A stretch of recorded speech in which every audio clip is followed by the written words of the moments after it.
Bon, rebonjour à toutes et à tous. Alors, je vous présente l'ostéopathe du team Louis Moto. Voilà. Bonjour à tous, donc je m'appelle Jérôme Locher, je suis ostéopathe du team Louis Moto pour cette année pour la première fois, mais je m'occupe des 24 heures du Mans et des championnats du monde d'endurance moto depuis presque 10 ans maintenant en tant qu'ostéopathe pour les teams. Là cette année, donc, du coup dans l'équipe on aura Corentin Perreuret qui est maintenant assez connu, qui est venu sur le GP. Bien sûr. On a David Sanchez Martinez aussi qui sera là. On a Christian Gamarino et on a Clément Stoll en quatrième pilote. Donc ça se présente plutôt pas mal avec on va dire des premiers essais et des qualifications qui avaient besoin de quelques réglages, mais là on commence à être bien, on est au point. Donc on va faire la course et ça se présente pas mal. On est 15e au scratch et 4e super stock pour l'instant. Ça se présente plutôt mal. Oui, plutôt même très très bien, oui, c'est bien. Et là on fait même une interview parce que souvent on pense à la mécanique de la moto, on ne pense pas trop à la mécanique des pilotes. Oui. Et eux ils prennent pas mal, ils encaissent pas mal surtout sur l'endurance. Voilà. Et encaisser sur l'endurance c'est pas évident parce qu'il faut tenir. Faut tenir les relais, même la nuit. C'est bien d'expliquer au public ça. Les tendons, les muscles, tout prend parce que faire des passages de près de 300 à 50, des fois ça tire sur les bras, ça tire partout. Et on se dit que pour les pistards qui font un petit peu de piste, déjà qu'ils ont mal aux avant-bras, on fait 45 minutes. Alors quand on fait 8 relais d'une heure, ça commence à faire beaucoup. Tout à fait. L'importance du kiné, de l'ostéopathe est énorme. Les gens ne se rendent pas compte que les pilotes, ils ont besoin, et puis heureusement, d'étendre tout ça. Et on regarde, si on regarde avec le recul, moi je pense à il y a une dizaine d'années maintenant, presque toutes les teams ont un ostéopathe maintenant, un ostéopathe ou un kiné, tous les deux. Ça commence à être de plus en plus répandu parce qu'on voit que les pilotes sont plus endurants, plus performants, ils subissent moins la fatigue, moins les douleurs.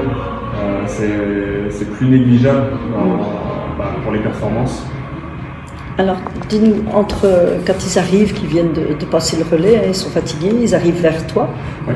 Pendant combien de temps tu travailles sur eux? Alors, en fait... Qu'est-ce que tu travailles le plus sur leur corps?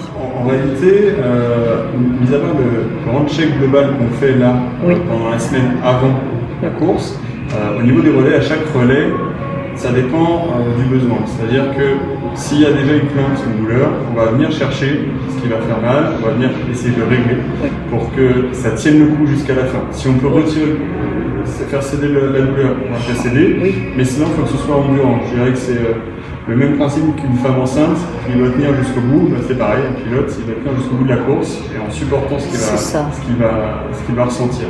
Par contre, ça dépend du moment de la journée, du moment de la course. Oui. Là, en journée, on peut prendre un petit peu plus de temps. La nuit, il faut quand même privilégier le sommeil. Donc, on intervient au minimum pour que ce soit le plus rapide possible. Pour les laisser dormir s'ils peuvent. Qu'ils puissent s'apaiser, même si c'est 20 minutes, même si c'est 30 minutes, qu'ils puissent aller dormir. Le sommeil sera beaucoup plus réparateur qu'une prise en charge ostéo ou kiné ou peu importe. Le sommeil, c'est essentiel. Parce qu'il faut qu'ils arrivent à idéalement dépasser la demi-heure de sommeil pour commencer à cicatriser un petit peu. Et si on peut favoriser ça, on le fait. Donc en journée, on prend un peu plus de temps. Et la nuit, on le fait s'il y a des problèmes, mais on essaie de décourter le temps entre nos mains et on reprendra après la nuit pour pouvoir passer plus de temps pour s'en rendre plus un peu dormir. Sauf s'il y a des douleurs un peu plus conséquentes, là tu n'hésites pas à prendre plus de temps. Là, par contre, mais oui, bien sûr. Mais, c'est là où nous, notre course, on l'a mis comme ça, c'est qu'il y a une évaluation qui peut être faite très rapidement du besoin, des douleurs, faire un examen clinique précis et succinct, axé non seulement sur le fait que la douleur diminue, mais aussi sur le maintien de la performance, c'est-à-dire commencer à repérer les détails qui peuvent amoindrir sa performance et tendre vers une usure ou une fatigue prématurée. On identifie, on règle ça, ça doit aller très très vite pour les libérer très vite, pour que la douche, la collation soit prise, que tout soit libéré. Et c'est pour ça que ça doit être assez rythmé. Les douleurs les plus fréquentes... Chez les pilotes, les douleurs les plus fréquentes d'expérience, il y a les douleurs cervicales qui reviennent très souvent. Et je parle pas que de réglage de la Ce que nous a dorsale. dit Amandine aussi. C'est pas que du réglage de dorsale qui gênerait, c'est Non. simplement le fait que d'aller toujours en hyperextension, regarder le bout du virage à chaque fois, eh bien, ça force. On se prend le vent, ça tire, il y a le casque qui tire, il y a une prise de vent accentuée. Ça, c'est tout le temps. Les cervicales, j'ai pas connu un pilote qui m'a jamais dit j'ai mal au cou. On va avoir des douleurs en bas du dos, du fait de la position sur la moto, Oui. et des translations gauche-droite, des translations Bassin, de poids. un peu, Voilà, oui. exactement.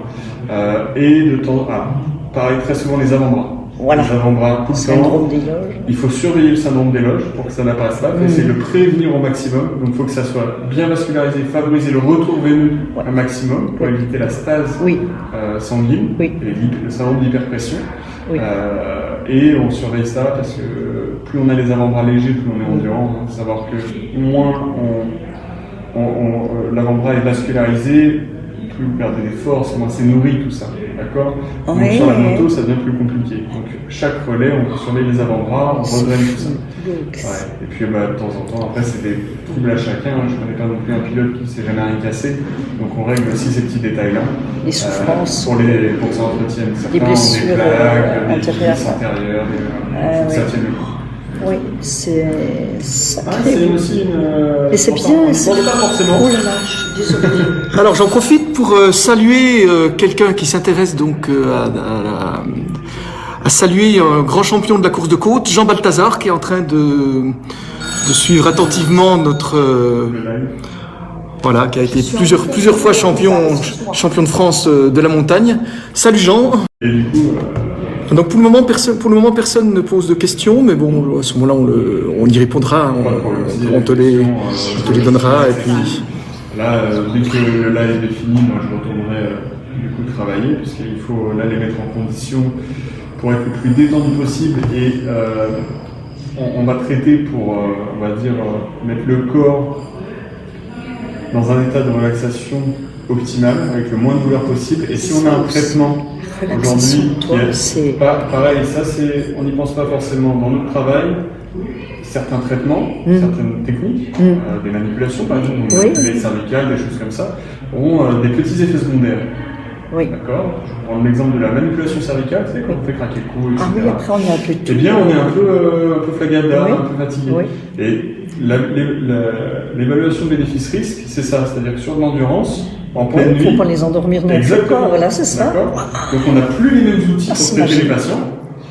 On n'a plus les mêmes outils pour traiter les pilotes, et c'est vraiment à nous d'évaluer avec le pilote qu'on aura de possible d'applicable pour toujours améliorer sans amender les performances. Il ne faudra pas dépasser certaines limites pour pas qu'il Parce que soit. trop relâché, trop détendu, trop de. Ça repart pas, hein, c'est compliqué après. Eh ben, Donc c'est ça le jeu, ça prend une c'est chose ça l'enjeu. qui est hyper importante de savoir tout ça. L'expérience joue beaucoup pour pouvoir juger justement ça le plus rapidement possible. Mais est-ce que certains pilotes écoutent plus leur corps ou il y en a qui arrivent puis ils ne savent pas trop s'expliquer? En général, ils savent, parce qu'ils ont un entraînement physique qui est quand même déjà. C'est comme tu le dis, ils ont un entraînement physique à l'extérieur, ils sont sportifs en général à l'extérieur. Ils font du cross, du vélo, ils font plein de choses. Donc ils peuvent te dire. Souvent, un athlète de haut niveau est plus à l'écoute de son corps que quelqu'un, on va dire, de sédentaire. Un athlète de haut niveau, il sentira la gêne avant même la douleur qui l'empêche d'être. Il anticipe, il arrive à anticiper. Exactement. Il arrive à anticiper. D'habitude, je suis bien et là, je sens que Oula. c'est raide. Oui. Il sent ce qui change ses habitudes, ce qui change son application, et du coup ça se répercute sur ses performances. Donc son corps doit être le plus efficient possible. Efficient, ça veut dire pouvoir fournir de l'énergie, pouvoir fournir un effort en consommant le moins possible, pour que ce soit le moins contraignant pour soi. C'est vraiment intéressant. C'est, oh là là, quel bonheur de t'avoir là, parce que ça nous a toujours. C'est vraiment un plaisir de t'avoir pour informer les gens, parce qu'ils ne se rendent pas compte de l'importance de l'ostéopathe et du kiné pour le bien-être du pilote. Le bien-être du pilote. Ça marche très très bien ensemble. C'est extrêmement important. Ça doit être. C'est ça. Et on voit, de manière générale, c'est sollicité de plus en plus. Les ostéopathes, les kinés qui ont de l'expérience dans le domaine, ça vient de plus en plus, c'est de plus en plus intégré aux équipes, ça devient essentiel. Avant, c'était l'élément accessoire du team, et maintenant ça devient l'homme essentiel. Il faut plus en penser. Non. Une fois C'est qu'on a rare, pris l'habitude, les pilotes disent rare. je peux pas faire sans. Ouais, ils ont tous Sans, ils savent tout de suite qu'il y a ça va pas. Ouais.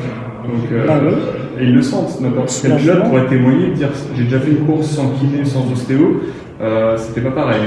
C'est autre chose. Je pense bien, je pense bien.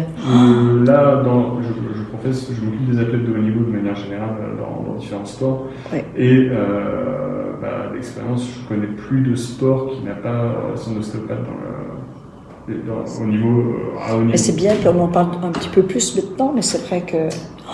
Oui.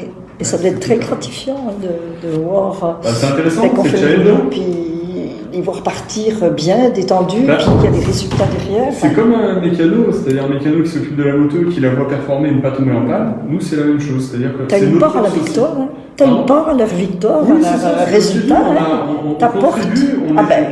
Nous, on est les. Comme les mécanos, on est les hommes de l'ombre. Sur un bon. On est les hommes de l'ombre, mais derrière. Le public ne le sait pas forcément, mais le pilote le sait. Oui. Et du coup, on est avec les pilotes. Oui. On ne voit pas forcément. Oui. Mais c'est vrai. lui, il le sait que grâce à nous, il est là.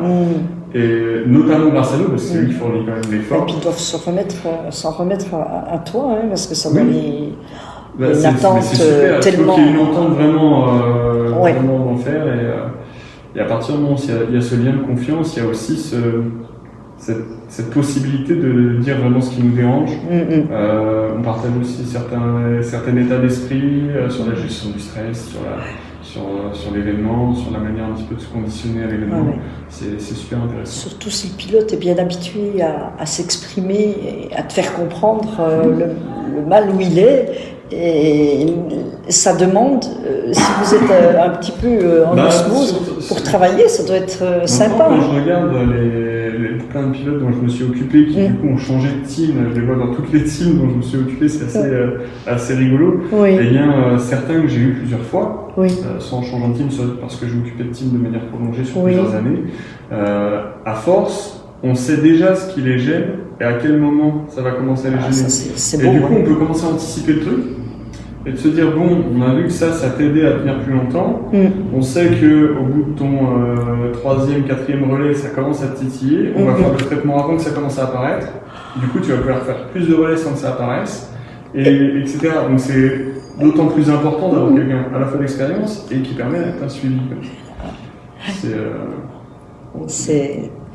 Moi, je suis très contente que tu nous expliques tout ça au public, parce qu'ils ne savent pas tout ça. Et puis, le fonctionnement d'un team, les pilotes, ils ont un grand besoin de gens comme toi.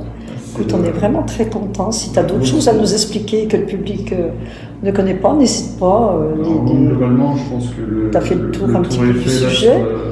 Et puis, sur le sens de notre intervention et notre contribution à tout ça. Des petites choses que j'ai appris, je suis bien contente aussi, parce qu'on ne sait pas tout. Avec plaisir. Avec plaisir. Voilà. Eh bien, on te remercie. Merci on va pouvoir te libérer parce que tu as énormément de travail. Merci à toi et merci beaucoup. On ira voir dans le team comme ça se passe et on souhaite pleine réussite. Merci. Bon 24 heures. Merci beaucoup. Au revoir. On va saluer aussi Cyril Epailly. Ah d'accord. Oh mon fils. Bonsoir mon fils. Voilà, salut Cyril. Merci d'avoir assisté à cette interview.